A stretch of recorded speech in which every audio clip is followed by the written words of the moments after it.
We have finally made it to the season finale of Goosebumps, episode 10. And let me tell you, it's something that I didn't expect over the course of this series. It's very interesting, very different, and like I stated, after episode 6, which was the best episode in this series, with Night of the Living Dummy and featuring Slappy, and knowing that Slappy was the main, I want to say, bad guy and proponent to everything moving forward in this season finale was very different, something I didn't expect. Now, after episode 9, we saw that there's now a human form of Kondu, or Slappy for that matter. Now, this episode starts with a flashback in 1879. We see that someone is in the battlefield and gets shot in the abdomen, and the end seems near until, like, a big explosion sends this man falling through kind of in the earth into a concealed catacombs or tomb in a way, and he's bleeding out, and you know he has no chance of surviving because it's the war. And he sets fire to, in a way, a path that has oil that illuminates this big chamber and has like a nice Indiana Jones feel to it. But for a show like this, something I didn't expect. This there's inscriptions on the wall. Okay, you're like trying to figure out what's going on, what's happening, and they're in another language. And once the man sees this and reads one of them, three words glow brightest, and they are Memori Osana Kandu. Suddenly, the blood that was leaking out of him goes back into his body, and the wound heals. And it's like, what is happening? What's going on? Now we flash forward to 1885, just a few years later after all this took place in 1879. The same man, now going by the name of Kandu. He's in New York City and walks around a carnival of wonders, so to speak, and he examines a tent that has empty coffins. So you're trying to figure out what's his motive and what's his idea. And a woodcarver's desk caring for puppets. Now we see that this man introduces himself as Franz Mahar, the owner of the carnival. And Kandu introduces himself and is already familiar with the name, calling him a magician. And basically, in a way, Kandu's like, I'm no magician. Kandu corrects Mahar, and he declares that, pointing out that the carnival is failing, and let's boost some sales, let's boost some revenue, and promising to change anything that's going to happen in his future.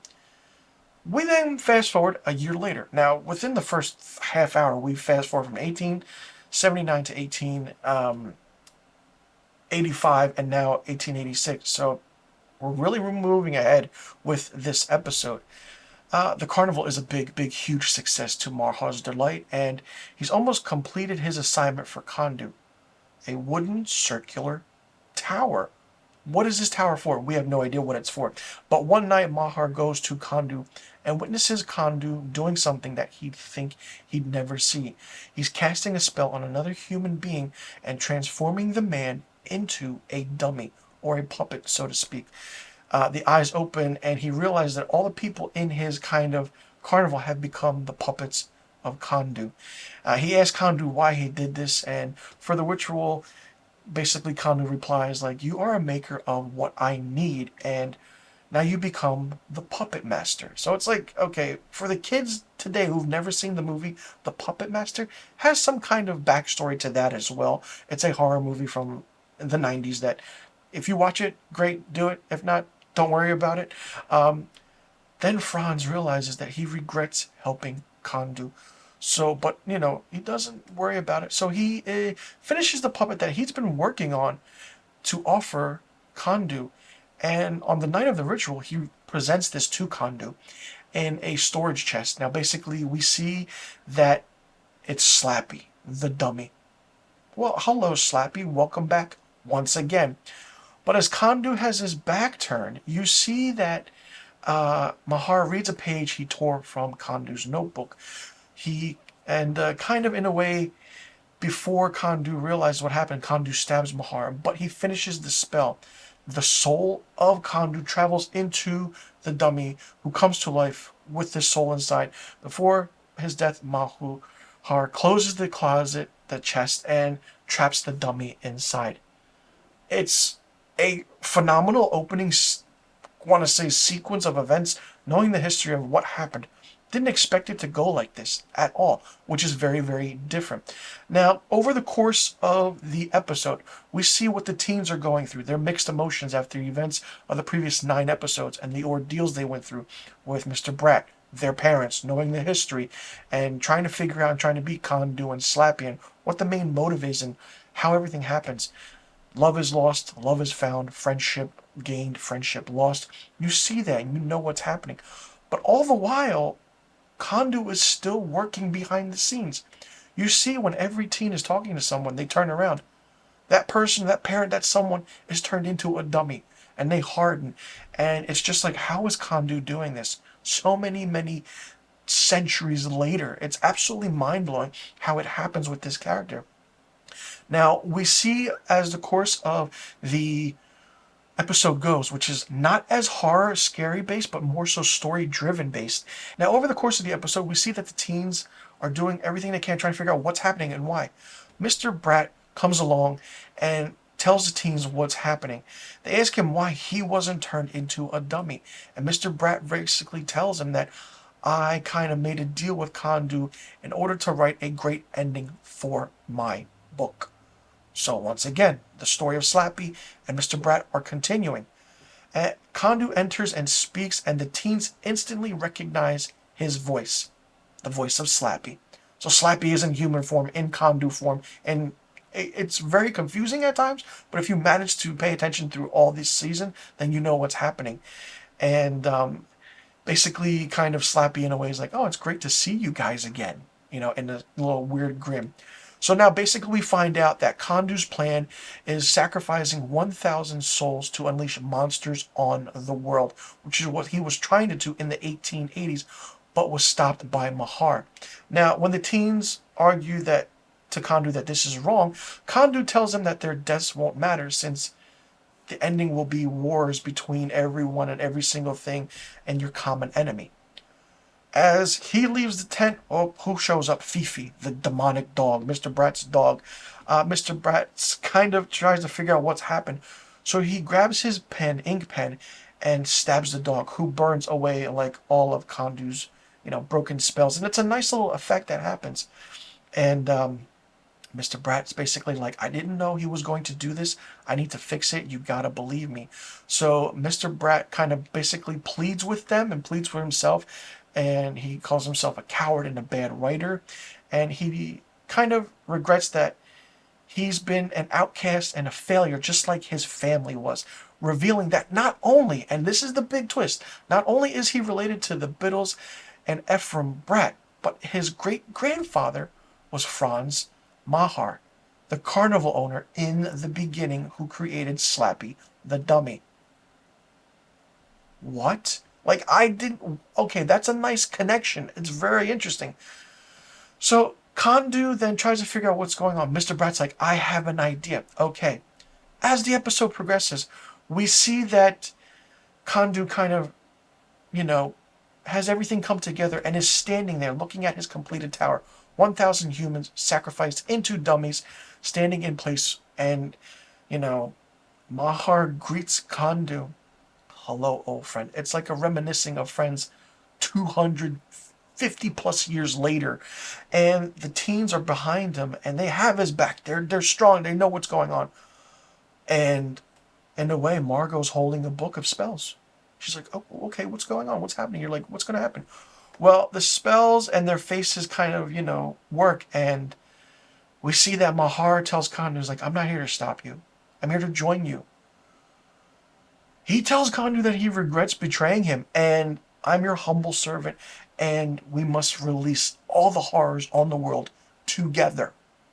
Okay, he extends his hand. Kondu has that devious, slappy smile that you all know and love. And then he's like, start the ritual. Let's make this go on. So he commands, kind of in a way, Kondu, and Mahar passes a torch to ignite the tower.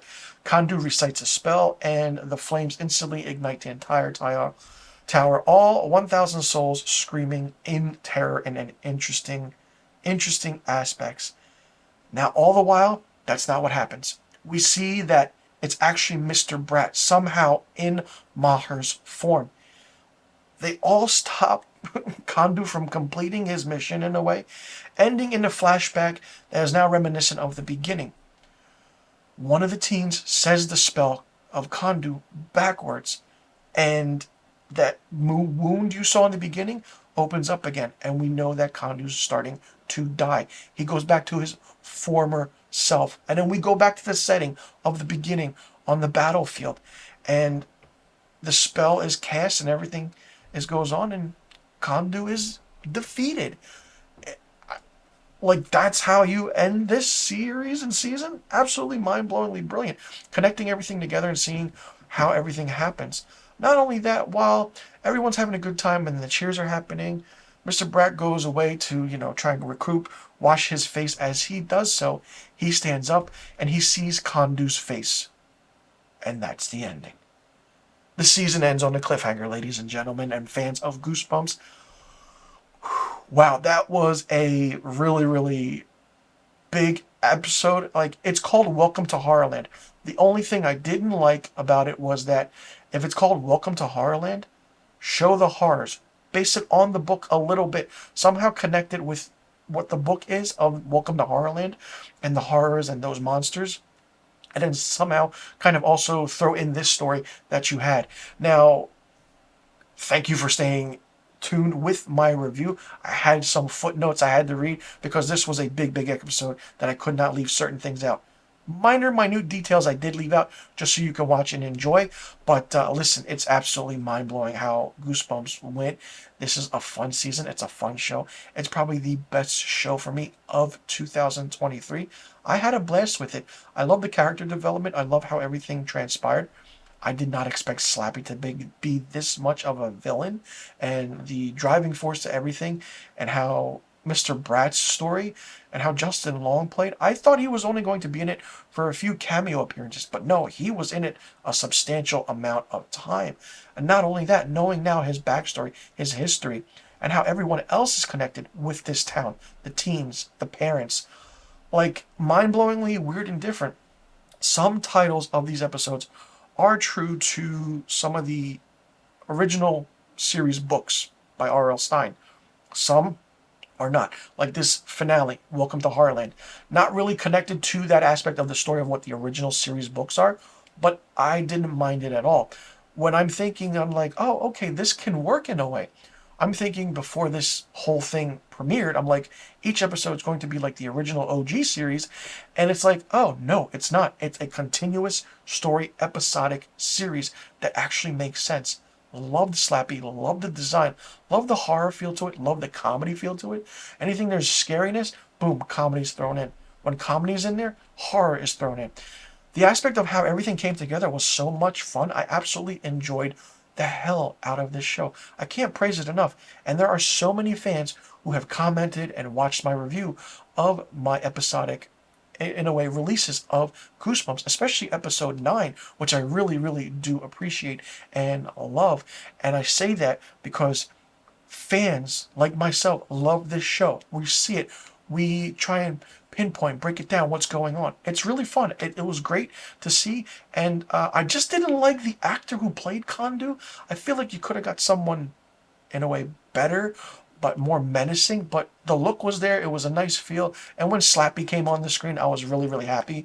It's a very underrated character in the entire Goosebumps series. But the main focus of the Goosebumps series, which you've seen in the original series, the books, and now this. Now, I'm curious to see, with this ending, will there be a season 2? I'm hoping there is a season 2, because there's so many books left and so many aspects of how you can continue this story. There is Night of the Living Dummy, Part 3. Will that be a factor? But also, with this being an episodic release schedule of a series, will it be an anthology series now? Will season 2 be different? Will it take place somewhere else? Will it be based on different characters? I'm hoping it doesn't. We don't need that American Horror Story feel to Goosebumps. Just leave it how it is. Give us a second season. Let the writers do what they do. They write. Let the writers write their most amazing original content for this series. I mean, I had a blast watching it. It's not long at all. You can watch it, and it's on Disney Plus, Hulu. Check it out. Now that all episodes are streaming, binge it. Enjoy it. watch it. You'll see the aspect of what's going on. Some people don't like how the show was progressing and perceived. That's fine. That's your opinion. I'm not here to bash that. No negativity on that at all. But the aspect of what this show is and how it brought a new kind of sense to what Goosebumps is in today's generation, based on what it was when I saw it when I was younger and read the books. It's just mind blowing. It's just fantastic, and seeing the aspect of how everything's connected was good. This is one of those rare shows where everything in the end is connected, and you think, great. But with that ending, that surprise, and the twists and the turns that happened, and knowing the backstory now of each character, it worked so well. Where it's like, wow, if there is a season 2, how can they top the first season? Loved it. Was sitting watching this with my jaw to the floor, and I couldn't believe it. This is something I enjoy and something I like because it has that psychological aspect feel to it as well. And it's like, wow, you really hate certain people of what they're doing. It's like, come on, stand your ground. And Mr. Brad's character came full circle from the first episode up until now by being that someone who's just like, I'm a failure, this and that, but then in a way kind of stands up to himself and kind of stands up for everything else that happens, and in the process of everything, and helping the teens out. And even the teen dynamic was great. The actors were great. Some makeup was a little wonky. Some effects were a little wonky. But other than that, put that aside, watch it for the story and the aspect, and this is fun. This will get word of mouth praise, and I can't wait to see what people think about Goosebumps. For me, Goosebumps, it's 5 out of 5 stars. So let me know in the comment section below what you thought about the season finale, episode 10 of Goosebumps, titled Welcome to Horrorland. Did you like it? Did you not like it? What did you think of it? What did you think about the aspect of the story from the beginning to the end of the episode? Did you like the backstory we got of Kondu? How Slappy was created? Who was the creator of Slappy? How everything connected with Mr. Brett? What was your favorite episode? What was your least favorite episode? And do you want to see a second season of Goosebumps? And if you do, how do you think that we'll move forward with the story? Do you think they'll use more books? Do you think that they should actually stay true to the book titles and actually have those stories in that episode? And what do you think is going to happen in the rest of what's going to be a Goosebumps universe? Hopefully. Fingers crossed. And also let me know what rating you would give this show, Goosebumps, in the first season. And I'm saying the first season because I'm hoping there's going to be a second season. So let me know in the comment section below about all the questions I just asked. And please be sure you click that subscribe button and hit that notification bell for new review videos on my channel. I will see you all in the next review video. I'm Mr. Filmstock, and thank you so much for tuning into my episodic weekly review of Goosebumps.